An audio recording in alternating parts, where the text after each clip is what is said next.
Fred Ricciani of the TSC podcast. We have a very special guest. He is a pro football legend, a college football legend. He is a member of the 1980s 49ers Dynasty with Joe Montana and Bill Walsh, a Pro Bowler himself, All-Pro. We are talking to legendary offensive lineman Randy Cross. Randy, how's it going? It's doing fantastic. It's a perfect time of the year. We're just winding down football, and that's usually when the best games happen. For sure. And I should also note, too, you're not just a college football legend. You're a college football Hall of Famer. Man, what do you think about the college game these days? It's pretty amazing, and there's no coincidence now that the NFL's finally kind of woken up to the fact that if you're going to spend all that money, I mean, millions and millions of dollars on college players, maybe offensively, if you had them do the same thing in the pros, they might be better at it. and you're seeing teams actually do that with especially quarterbacks, and it's paid off. I mean, sure, you're going to eventually train.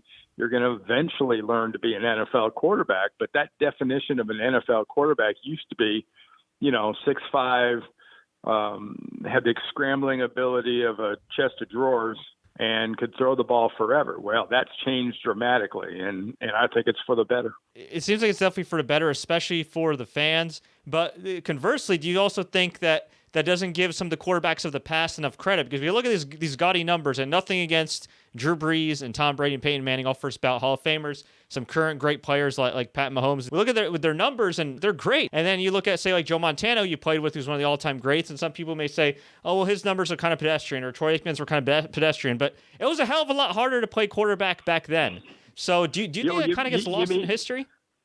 Yeah, I think so. You mean back when they could actually hit a quarterback? Yeah. Yeah, it was a little harder back then. It's kind of like bell bottoms. Eventually they're going to come back in style, and running the ball and being physical for a while seemed to be something that, wasn't the way you really did it. That was sort of early man football. Well, the caveman is back, and the better teams in the league are the teams that are the physical ones, that do run the ball well, that do play good defense. And there is nothing breaking news or cutting edge about that style. And it's fun to watch. I think it really is. And especially when you've got teams that have the ability to do a little bit of both. That even makes it even better when you look at some of the innovative things a guy like Shanahan's doing on the offensive side for the Niners. It's funny because I've interviewed a lot of legendary players, and more often than not, they usually get pretty ticked off that you can no longer really hit the quarterback, and they've kind of legislated defense. You seem to be on the other side of the spectrum. So for you, was it something that took you time to get used to, or was it something that you were like, man, this is long overdue? Well, yeah, maybe it's because I've been around the game, for TV and stuff for the last 30-something years. So the change and the adjustments come a lot more gradual than if you're kind of detached from it, which a lot of guys are. I found, the way the game is now, yeah, it's not as physical. Yeah, there's things that get flags thrown for it now that you watch it and you go, damn, they're just playing football. But that's safety. And that's overall the way they've changed the game. That tells you a little bit about what the game was like, back in the 80s and 90s and, 15, 20 years ago, when it was still pretty much, no holds barred, full contact karate. And you're somebody, if I understand this correctly, you've pledged to donate your brain, right, for research after you passed away? Yeah, I did. And that is to see, exactly. They need more than just, brains that have been addled or affected. They need brains that maybe haven't been, and to see what the difference is and see why. Because the capricious nature of this whole thing, things like CTE and Alzheimer's and all these other afflictions that have been hitting not only Americans in general, especially older Americans, but more specifically those that have been hit in the head a lot, whether they be military or football or soccer or rugby or whatever. They need those brains. And, hell, I won't need it after I'm gone. I told them they can't have it till I'm done. But, I think it's a great deal because these guys that are playing now, and I think a guy like Luke Kuechly is a good example. He's had concussion issues. He's had injury issues. He's 29, and he's calling off the jam. I mean, that never happened before. And I think a lot of that speaks to These guys are very aware of the dangers. These guys are making informed decisions. And that's what really contrasts with guys that have played, it sounds a long time ago, but guys that played in the last century, guys that played especially 70s, 80s, 90s, and the guys that are playing now. These guys know what's going on. They're looked after specifically with that in mind. Can't say that for the older generation of players. So you think we're going to be moving into a trend where more guys are going to be retiring 30 and under? Well, I think it doesn't take a mathematics whiz or an economist to look at it and say, well, maybe the money's got something to do with it. These guys play 7-8 years. That's 2 full contracts. And the size of some of these contracts, especially these guys that are drafted early, guys like Kuechly, guys like Andrew Luck, you play 8-9 years and you're right around that magic 30 number. You've made tens and dozens of millions of dollars. And even after taxes and after everything, you should have a huge nest egg. And that's things, guys look at that and they say, how much more of this do I want to take? They may be married. They may be getting married. They may have just had kids. They may already have kids. But they're taking all those things into consideration. And I think the money's got a huge deal to do with it because, frankly, if you can play 8 years and in some cases make, $75 to $100 million in those 8 years, and after that, do you want to keep beating the crap out of yourself? I don't think so. Yeah, well said. You're somebody that played for a long time entirely with the 49ers on the offensive line. A very integral position, but also a thankless position. You eventually transitioned into broadcasting. But I'm sure initially when you had to hang up the cleats, it was tough. And it's tough for any player after a while to retire from athletics because unlike a real regular job or whatnot, you're not retiring at age 60 or 65. You're retiring in your 30s. Maybe if you're lucky, or around 40. So how did you come to grips with life after the NFL and get back on your feet? Well, I was actually, in a situation where I had a business going on the side that was doing very, very well at that time and did do very well for 2-3 years after I retired. So that sort of cushioned that whole slack between playing and not playing. Plus I got, I was so busy, I didn't have any time to miss football. I was working 6 or 7 days a week during football season and about 5 or 6 days during the non-football season, traveling a lot. So I was what you might call active when I first retired. And I didn't really even think about, playing and what not being on that team meant until I covered the 1989 playoffs in January of 1990. For the NFL Today with CBS, and I was on the sideline for the pregame show, and I'm watching these guys warm up at Candlestick, and I looked and I went, God dang it, they're going to do it again. But that's about the only twinge I got. When you transitioned to broadcasting, was there anything that you didn't expect? Because it is a little bit different from being on the football field. Obviously, far less physical, but like any job title, it always has its challenges. Oh yeah.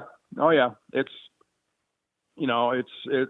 exponentially more difficult than players think it is. Because every player thinks they can just go do it. And it's thinking, how hard can it be? Well, it's hard as hell. And unfortunately for a lot of guys, they never really quite figure out until they get into it, the amount of work that it takes. And on top of that, it's a form of entertainment. So, you can either do it or you can't do it. And if you can't do it, you can learn to do it adequately. But you got to have that sort of natural flair to be able to do it and be successful. Because once you work at it hard enough, you can develop skills to be a pretty good communicator. But, it's tough on guys because it's very, very public. You're out there, especially nowadays. I mean, I started in 1989. I don't even know if I can't even remember using the internet in 1989. But, as my career has gone on, something like social media, which, was birthed in the last 15 years or so, that really has exploded what it's like doing what players all want to do and what I've done since '89. And, you can't get too caught up in the fact that if you're lucky, half the people out there are going to like what you do. If you're 50-50 and half of them like you and half of you hate you, you're highly successful. Yeah, I mean, there's an old saying that I got from one of my mentors in broadcasting. There are always going to be people that don't like you, and you just got to deal with it. Yep. Just something because it's completely out of your control. And that's one thing that you learn in sports, especially football. You can't worry about things not in your control. But this is really not in your control. In football, it's injuries, it's luck, it's various things that happen that you look at and you go, God, why can that go differently? But in this, it's is some one TV executive, their favorite ice cream might be strawberry, and you're big with that guy. 3 years later, somebody else gets his job, and his favorite ice cream is pistachio, and he can't stand strawberry. So strawberry doesn't work too much after that, and pistachio gets all the jobs. But that's just sort of the nature of the beast.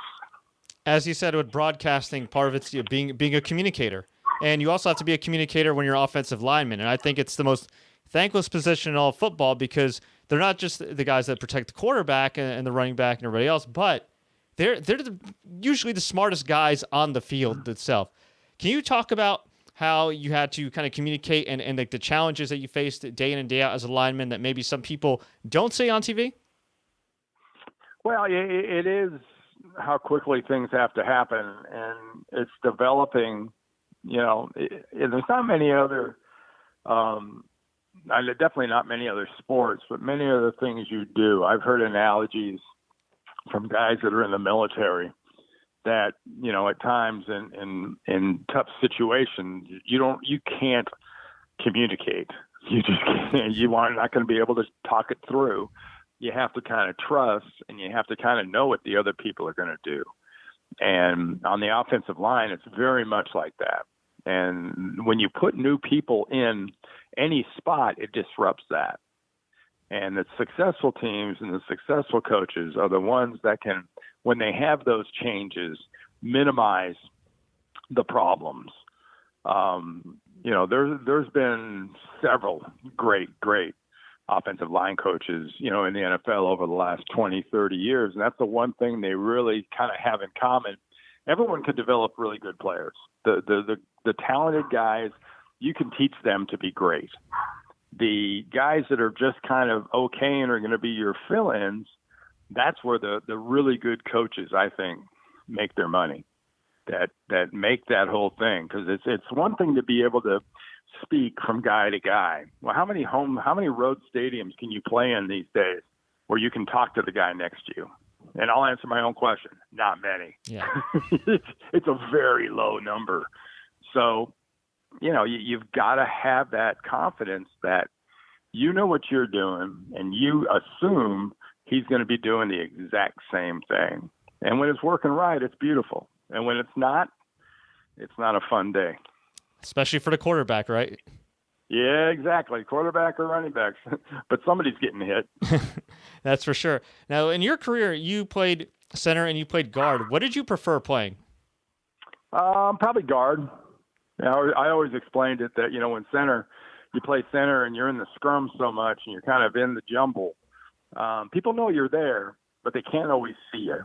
And the way we played guard with the Niners under Bill Walsh is we did a lot of running, a lot of pulling, a lot of traps, a lot of bims, a lot of powers, a lot of two-guard sweeps, so a lot of quick tosses where the guard pulled out in front of the running back. So when you were a guard, they saw you. They knew you were there, and they knew exactly what you were doing.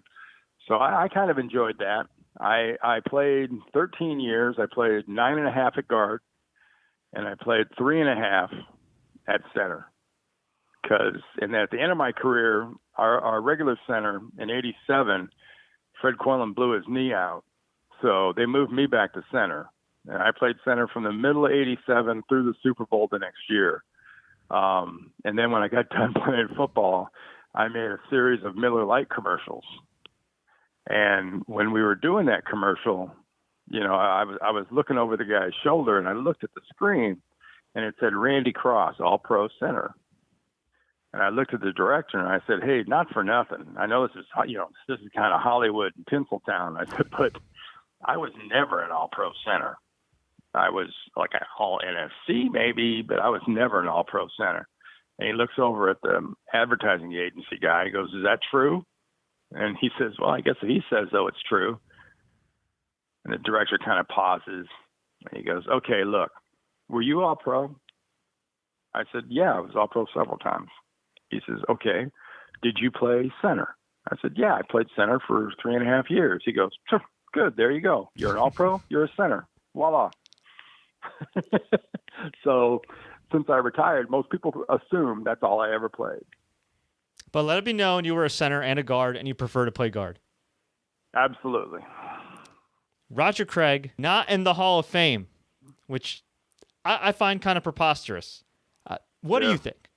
I don't think much of it. I gave up a long time ago trying to figure out what the criteria, what the bar was for that particular recognition. It is the most exclusive fraternity in sports. There's not many of them out there, and that's the reason. And it's closely coveted and guarded. But I don't know. I couldn't even tell you who votes on it anymore. I used to know who was voting on it. And, back then I could be more specific, but. Do you think your dog would cast better votes than some of these guys these days?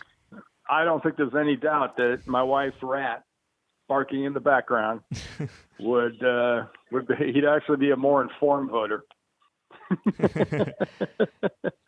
Now, you had an incredible career at UCLA, College Football Hall of Fame, drafted by the Niners, played your entire career with the 49ers, 76 to 89, which is kind of unheard of these days in the NFL. Yes, there are some guys that do spend their whole career with teams like Joe Thomas for the most part, but these days I feel like a majority of the NFL is kind of shifting to the NBA model and MLB model, where guys are going to go in the best situations, the best deals. They're not necessarily going to stick it out. What does it mean for you? Well, you're not in the Pro Football Hall of Fame. You did have an incredible career, all with one team, laid that winning foundation. What does it mean to you to be a true 49ers legend with that one team your whole career? I think it's fantastic. The Niners have a thing called the 10-year club, and it's all the guys that played at least 10 years. And there's a lot fewer guys than you would think that actually, are in that group. And there's a wall in this facility, I believe, where all the pictures are on the wall of the guys that played at least 10 years. And with all the success over, the the 80s and the 90s, there were several guys that are from those teams. But, you look at it now, and part of it, again, we talked about the guys retiring early because they've got the money saved. I think a lot of players have the opposite thinking. They're going to keep taking those checks as long as they can. They are not going to play those extra 2-3 years. And that was one thing I really credit Bill Walsh for, is he'd sit us down at the end of every season and he'd look at you and he'd go, "Okay, let's say, he'd say, Randy, you're one of the best there's been at what you're doing." He goes, "You've got 4 more years here, and you could probably go somewhere else and play a couple more. But if you were into planning, you better plan on being here about another 3 or 4 years." And he did that to every guy. And that was just the way he looked at it, because his philosophy was he didn't want guys playing out the string. He'd let them go do that somewhere else. And if you look at many of the guys that played in San Francisco, they had some significant, great careers there, but their end of their careers ended with other teams. That is true, and it's great to be a part of a team where you literally set the foundation, but your first few years were extremely rough there. When you go from missing the playoffs your first couple of seasons to all of a sudden a Super Bowl, I mean, can you describe that feeling? I mean, it's amazing that you win a Super Bowl, but I'm sure when you're having those losing seasons, when you're missing the playoffs, when you're in the doldrums, is it kind of hard to see what's on the horizon? Oh yeah, it's real hard. I mean, my rookie year we were 8-6. My first 2 years we still played 14 regular season games. So my first year we were 8-6 and almost made the playoffs. My second year we were 5-9. We changed coaches after the first year. We changed coaches after the second year. My third coach started my third year, and we were 2-14. So halfway through that season, the first coach got fired, and they hired they named the running back coach the head coach, and he was the coach for the next 7 games. So I'd already had 3 years and 4 head coaches. So Bill Walsh going into my 4th year was my 5th head coach. And then we promptly went 2-14 again, and then 6-10. And then starting in 81 is when, things turned around significantly for the next about 20 years for the Niners. Yeah, and that takes incredible patience that I don't think you see as much these days in sports, and particularly with football and everything. And even like, Coach Shanahan right now with the Niners, they've had great success this past season. First couple years, rough. You can blame injuries, you can blame whatever the case may be. And a lot of coaches in that position would have been done. They would have said, okay, you know what? You had 2 years. Get the hell out of here. Why do you think that some franchises exercise more patience than others and are able to kind of see that, see the horizon? Well, the smart thing the Niners did this last time is they brought in John Lynch and Kyle Shanahan at the same time and gave them both matching 6-year contracts. That's pretty good solidarity as a coach and a GM, because you're going to get some time to do what you need to do. And, that was fantastic. I think in general, when you're talking about players surviving bad teams, that's more survival instinct than anything else. And, coaches survive on the whims of the owner and the people in charge at many times, because that, public opinion isn't very much different than, an owner's opinion. Only the owner's got a hell of a lot more money. It still changes a lot. It vacillates a lot. So, it's a rough thing to go through. And some people consider, 7-9 a huge embarrassment. By the time we were winning Super Bowls, any year we didn't win a Super Bowl was considered a huge embarrassment. So, your expectations definitely get ratcheted up the more you win. I know you were ready to retire in 89, but when you retired and then saw them win another Super Bowl, were you like, damn, I could have waited one more year? Yeah, for sure. I mean, I was in New Orleans. Patrice and I, my wife, we went down there to see the game. And actually, Hank Stram came down with laryngitis, so I ended up calling the second half with Jack Buck on national radio. So I had an up close and personal front row seat for that whole thing happening. So yeah, I thought about it. We did a little quick interview with, I think, Roger Craig after the game, and on the way out, after he's finishing the interview, the last thing he said goes, "RC, you should still be here." I was like, "Yeah, I know." Hey, you got a front row seat in another way. Was there anything that kind of surprised you watching your Niners, the team that you played with for so many years, like from the broadcasting perspective? Like, obviously, you know how great Joe Montana and the greatness of Bill Walsh and all these guys firsthand, up close and personal. But when you're watching from afar, when you got to take a step back from the game and then got to watch them do their thing as an observer, was there anything that really popped out at you? Lots of things. That was one of the fun educational things for me was, when you're a broadcaster, you're going to all these facilities. You're talking to the coaches, you're talking to the owners, you're talking to the front office people. You get to really see how a team works and what their personality is and, whatnot.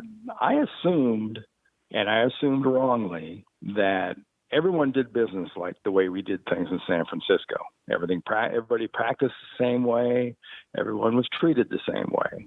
And when I got into TV and started seeing all these other facilities and all these other teams and how other teams were treated, man, did I start appreciating Eddie DeBartolo and Bill Walsh and John McVay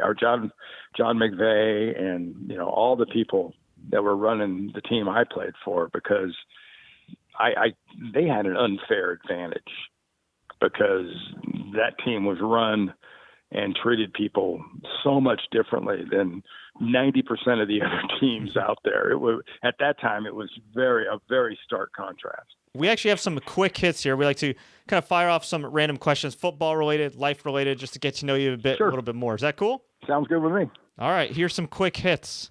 Favorite cheat meal? Cheat meal? Yeah, favorite meal you're not supposed to eat but eat anyway. Okay. Let's see. It probably involves outdoor cooking. I would say barbecued pork. Pork bellies, to be more specific. Besides Jerry Rice and Joe Montana, who's the most talented teammate you played with? Ronnie Lott. For any younger fans that may not know, what made him stand out? Extremely smart, extremely physical. He played the game at a whole different level. Was one of the most physical players I ever saw, and he was a defensive back. So I didn't see very many guys in that size of package to be able to be as impactful literally on a game as Ronnie was.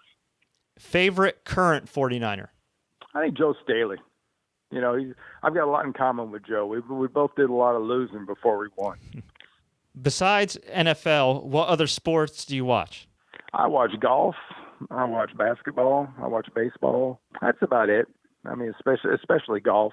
That's my sort of my hidden treat. The thing you get away and be able to, escape things. Who was your funniest teammate? I mean, I always loved Fred Dean. And he wasn't always trying to be funny, but he was just naturally an entertaining guy. Yeah, maybe it was Dino. I think all the practical joking guys, of which Montana was one of those, and most of the quarterbacks and whatnot, they kept us entertained too. Is there a story you're allowed to tell? Not really. I will tell you one thing: if you're going to be matching practical jokes, don't do it with somebody that makes a stupid amount of money, because they can do things that you can't even think about or afford. Got you there. What's your advice for any of the upcoming draft picks? It's all about work. It's not going to be just about, your test scores or anything like that. You can out-prepare. You can outwork people, from the jump. You've got to learn to train that way, to act that way, to always be willing to do that. And if you're willing to do that at all times, you're going to stay at the top of your game as long as you want, because it's really that simple. People always ask, well, how do people play to be 40, 41, 42? They do that constantly. And nowadays it's a little easier because the guys start doing that at a younger age. But that'd be the one thing. I used the Google machine, and I learned that your father was actually an actor? Yeah. Yeah, I was born in New York.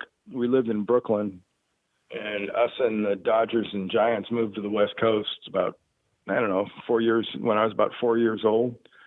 And he was in TV. He had a TV series back in the early 60s called Blue Angels. He was predominantly a bad guy. He was the old bad guy in the black hat, or he was the Indian raiding the village or the town, or he was a bad guy as far as a crime guy or something. The first question we always asked him when he came home and said he had got a job was, "Do you die?"